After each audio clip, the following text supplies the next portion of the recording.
اس سے پتہ چلتا ہے کہ یہ رمضان اللہ جل شانہ کی طرف سے کتنی بڑی نعمت ہے. یہ اس کا انتظار کیوں ہوتا ہے؟ اور آپ صلی اللہ علیہ وسلم نے جو دعا میں نے پچھلے جمعے میں بھی عرض کی تھی کہ آپ نے فرمایا کہ اللہم بارک لنا فی رجب و شعبان و بلغنا رمضان، کہ اللہ ہمارے رجب کے اندر اور ہمارے شعبان کے اندر برکت عطا فرما، اور برکت یہی ہے اس کی کہ اس کے اندر ہمیں زندگی عطا فرما، اور ایسے اس میں ہمیں اس کی تیاری عطا فرما کہ ہم اچھے طریقے کے ساتھ رمضان تک پہنچ جائیں. تو یہ رمضان کا انتظار کیوں ہے، اور رمضان کو اللہ جل شانہ نے ایک خاص باقی 12 مہینوں سے کیا فضیلت عطا فرمائی ہے؟ تو دیکھیں، انسان کو اللہ جل شانہ نے 2-3 آزمائشوں کے اندر پیدا کیا ہے. ایک آزمائش اس کی یہ ہے کہ اللہ جل شانہ نے اس کے ساتھ نفس لگایا ہے. نفس کا مطلب یہ ہے کہ اس کے اندر خواہشات رکھی، کھانے پینے کی خواہش ہے، اور جنسی خواہشات رکھی ہیں، شہوات رکھی ہیں، اور اپنے دنیا کے بہت سارے کاموں کے اندر ایک حب جاہ اس میں رکھی ہے، حب مال اس کے اندر رکھا ہے، عزت چاہتا ہے، دولت چاہتا ہے. یہ انسان کی خواہشات ہیں. دوسرا، اللہ جل شانہ نے شیطان کو ایک مہلت دی ہوئی ہے قیامت تک. اس کو کہا ہے کہ میرے خاص بندے تو تیرے داؤ پیچ میں نہیں آئیں گے، باقی تجھے ایک خاص اللہ تعالیٰ کی طرف سے ڈھیل ہے، ایک مہلت ہے. ان 2 آزمائشوں کے درمیان انسان اپنا وقت گزارتا ہے، اور ان 2 آزمائشوں کی وجہ سے وہ اپنا مقصد زندگی سے دور ہو جاتا ہے، فراموش کر دیتا ہے اس کو یہ بھول جاتا ہے کہ دنیا کے اندر میری آمد کا مقصد صرف کھانا پینا نہیں تھا، دنیا میں میری آمد کا مقصد صرف پیسے کمانا نہیں تھا، دنیا میں میری آمد کا مقصد صرف شادی کر کے بچے پیدا کرنا نہیں تھا، یا صرف اپنے بچوں کو پالنا پوسنا. یہ صرف مجھے اللہ نے اس لیے نہیں پیدا فرمایا.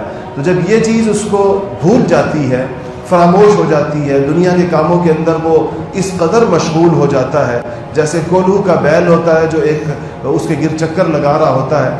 انسان بھی اپنے دنیا کے مشاغل میں ایسے چل رہا ہوتا ہے.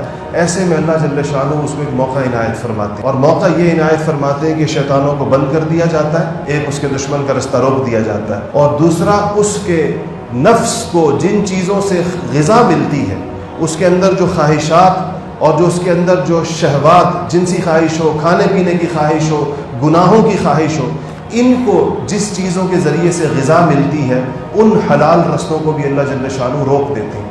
اس پر ایک خاص قسم کی پابندی اور قدغن لگا دیتے ہیں.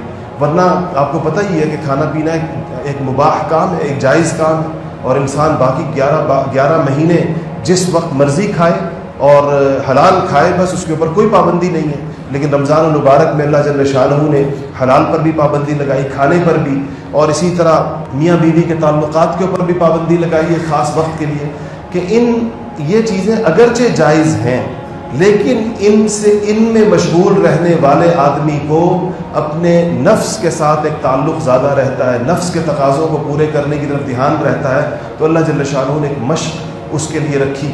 اب جب اس کی حفاظت شیطان سے بھی کر دی کہ کہہ دیا شیطانوں کو باندھ دیا جاتا ہے، اور اس کی نفس سے بھی حفاظت کا بندوبست فرما دیا گیا، کر دیا گیا کہ نفس سے بھی اس کی حفاظت ہو، تو پھر اب اس کے لیے اللہ جل شانہ کی معرفت، اللہ تعالیٰ کی محبت، اللہ تعالیٰ کے ساتھ اس کا ایک تعلق، اس کے رستے آسان ہو گئے. الا یہ کہ انسان خود ان رستوں پر نہ چلے، اور وہ جو مہینہ اس کو ایک اللہ تعالیٰ نے مشق کرانی تھی، وہ اس مشق کے مقاصد کو نہ سمجھے. جیسے اللہ تعالیٰ ہمیں معاف فرما دے ہم لوگ جیسے کرتے ہیں. دیکھیں، اس مہینے میں کھانے پینے میں کمی مطلوب ہے تاکہ نفس کا تعلق تھوڑا جسم کے ساتھ کمزور ہو. لیکن ہم لوگ اوقات تو بدل دیتے ہیں کہ چلے دن میں نہیں کھائیں گے روزہ رکھنے والے، لیکن ہماری شام کی افطاری اور افطاری کے بعد ہمارے پرتکلف کھانے، پھر ہماری سحری، وہ عام طور پر اگر آپ کبھی اس کا حساب لگائیں تو ہم عام دنوں سے بھی زیادہ کھاتے ہیں رمضان مبارک. جس کا مقصد تقلیل طعام تھا کہ کھانا کم ہو جائے، وہ مزید بڑھ جاتا ہے. اسی طرح اس کا ایک مقصد یہ تھا کہ جب انسان کم کھاتا ہے تو قدرتی بات ہے، آپ نے دیکھا ہوگا کہ انسان کم سوتا ہے. سونے کا کھانے کے ساتھ ایک براہ راست تعلق ہے. زیادہ کھانے سے خمار اٹھتا ہے، پیدا ہوتا ہے، اور غبارات پیدا ہوتے ہیں اور نیند آتی ہے. لیکن اگر انسان کم کھائے تو اس کو کم سوتا ہے.